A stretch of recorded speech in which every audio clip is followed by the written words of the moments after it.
कसम से भौजी तू एकदम गाड़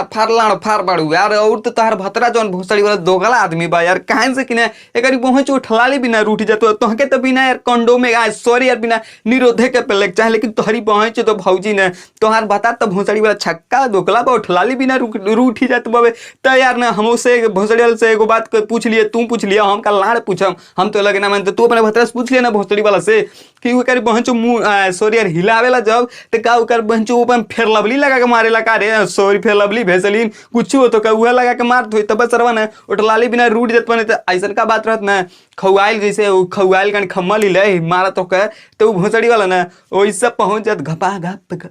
भाग तोर पहुंचो नहीं तो भाग रह रे भौजी जो दे कुछ कर। तो का हाल बा भाई लोग, आज के वीडियो में हम बात करे वाला भोजपुरी इंडस्ट्री के। तब भाई लोग ना वीडियो के शुरू से अंत तक देखो काहे से कि आज के वीडियो ना कतई बताओ तो यार बहुत मजेदार और बहुत ही गाड़फाड़ लाड़फाड़ सब होके वाला बा। तो भाई वीडियो के शुरू से अंत तक देखो। और आप लोगों से एगो बात बता दी ना, आज के वीडियो में आप लोगों के नामों आयल तो वीडियो के शुरू से अंत तक देख लीजिएगा। तो चलो ना भाई ना आज के वीडियो को हम स्टार्ट कर पाए ना बिना कोनो लड़वाड़ सुन के।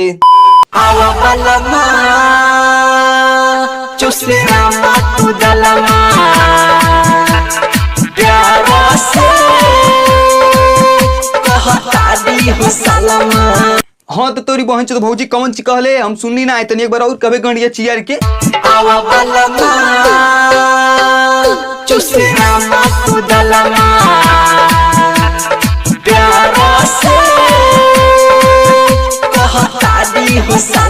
अब ये कौन बात है रे आवा बलमा चूसा आम दलमा प्यार से कहतरी तोहर सलमा। अरे तोरी बहनचो भौजी अभी तो आमे के कर बहनचो तो पेड़े में देखत नहीं ना कि यार मोजर लगत बाबा उतने तोरी बहनचो कहतरी कि आवा चूसा आम दलमा। अरे भोसड़ी वाली भौजी ते हमके ऐसा लगत बाबे ना ते आम चूसे का बात ही ना करते ते अपन दूर बड़का बलौडारवा चूसे का बात करते काहे से कि करी पहुंच तो ना बलौड सॉरी यार बुलडोजर सॉरी यार का पहुंचो का लगता रे तोरी पहुंच तो। हाँ अरे तोरी पहुंचो दलमा आमे से कम ना लगता काहे से देख कैसे ना लगाता ना। और ओकरे बात से बताएं भौजी ना लान चटबू यादवा मरलस खेतानी में धके मारे भताल पलानी में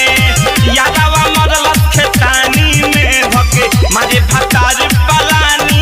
में यारवा मरलस खेतानी में धक्के मारे भतार पलानी में। बाहरे तोरी बहन के बुलडोजर पे लोग ते आज ना भौजी बता दे ते कितना बोर छिना रहे यार सही बताओ तनी काहे से कि अब दे वो बात बता तोरी बहन तो भौजी ना जब ते यार यारवा से मिले खातिर खेतानी में जेबे तो खेतानी में ना मारी त का वहां तोरे खातिर बेड बिछैले रही चाहे रजाई वाला के धइले रही कि रजाई में मारी। अरे तोरी बहन तो भौजी ना जब तू रजाई में गद्दा के साथे जेबू घर में तब ना घर में मारी रे ना कि यार ना वहाँ मारी रे तोरी बहन तो ना लाड़ चटबू का। लेकिन एगो बात बताओ तनी भौजी ना यार तू हमसे एगो बात बताओ तुम्हारी यारवा का जानत रह का कि आज हम मौलिया आई और हम यार खेतनिया में बेड बिछैले रहम रजाई लगैले रहम गद्दा लगैले रहम। अरे तोहरी बहन चो भौजी ना जहाँ मरलस तहाँ मरलस अब कौन जरूरी बताओ के लाड़ चाट के एकदम चिल्ला चिल्ला के बतैले के। और तोरी बहन चो भौजी ना इतना तेज चिल्ला चिल्ला के बताओ तड़े कि मरलस खेतानी में अगर तुर भद्रा कोई सुन ली तब का करी रे तब तो तुर गड़िया मार के लाल कह दी।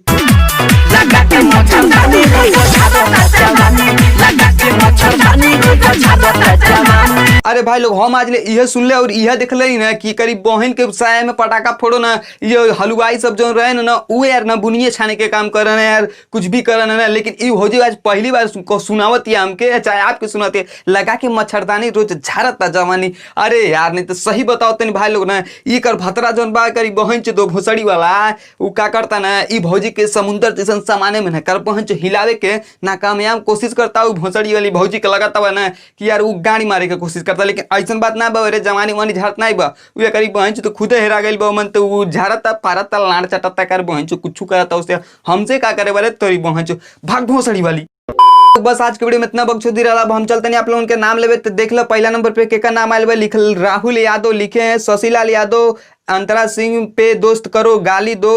बहुत अश्लील गाना गा रहे हैं, साबुन से सामान धोएंगे, राजा जी के साथ सोएंगे, सॉन्ग पे बनाओ। तो ठीक है भाई राहुल यादव जी भैया हम आपसे तो भाई माफी मांगते हैं क्योंकि बाद में कमेंट देखे हैं अभी देखे हैं तो यार अभी जान सॉन्ग पहले सुने होते तो बना दिए होते। तो भाई ना अब आप उससे मैं रिक्वेस्ट कर रहा हूँ कि अगला वीडियो का वेट कीजिए, अगले वीडियो पे आ जाएगा इस गाने पर रोस्ट वीडियो। तो भाई लोग अगला कमेंट बाबे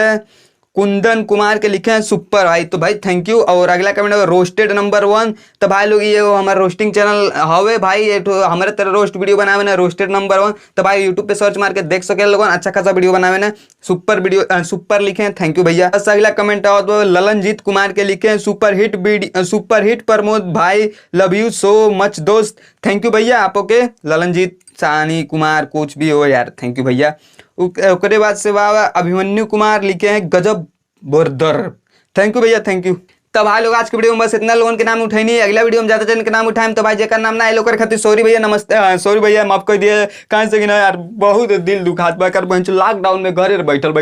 गांठ फट गई बाबे। तो भाई लोग ना बस इतना यार ना आज के वीडियो में इतना लोगों के नाम आए, अगला वीडियो में ढेर जन के नाम आए, तो भाई वीडियो के नीचे कमेंट करिए लोगों। तो चलो भाई हम चलते हैं मिलते हैं आपसे अगला वीडियो में। उससे पहले को बात भाई अगर हमारे चैनल को सब्सक्राइब नहीं के लिए बनी तो देख लिए नीचे लाल रंग का बटन दिखाई देते हो, दबा के हमारे चैनल के सब्सक्राइब कर ली और घंटी दबा के ना आल पे क्लिक कर ले। और उसके बाद से भाई एगो बात बता दी ना यार, वीडियो के शेयर कर दी तो बहुत मजा आए मिली। तो चलो भाई चलते हैं मिलते हैं आपसे अगला वीडियो, तब तक के लिए नमस्कार, जय हिंद जय भारत। अगला वीडियो मिलते हैं आपसे कौन सा गढ़िया भारत मिले ससुरा में आई हाय यार जब बहरा चली